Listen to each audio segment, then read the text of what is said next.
Assalamu alaikum warahmatullahi wabarakatuh. Alhamdulillahi rabbil alamin wa sallallahu wasallama ala ashrafil anbiya'i wal mursalin. Na ndugu Waislamu, tunakuja tena kwa mara nyingine kujaribu kuhadisia historia na maisha bwana Mtume Muhammad sallallahu alaihi wasallam.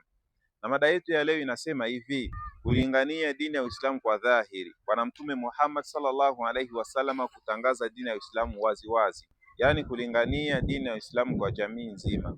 Baada ya miaka mitatu, Mtume Muhammad sallallahu alaihi wasallam aliamuriwa na Mola wake kutangaza ujumbe kwa watu wote. Qala Allahu ta'ala, fasdar bima tu'mar wa a'rid 'anil mushrikin inna kafainaka almustahzi'in.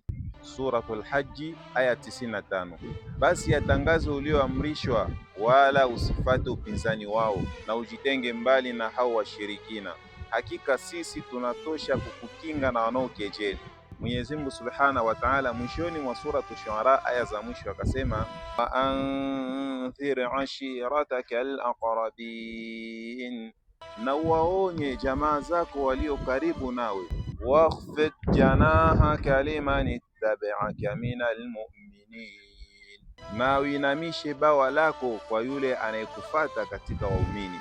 Fa in asawka faqul inni bari'un mimma ta'malun, na ikiwa watakuasi basi waambie kwamba mimi najikinga mbali na yale mnayoyatenda. Watawakkal ala al-azizi rahim, na mtegemee mtukufu mwenye nguvu mwenye kurehemu.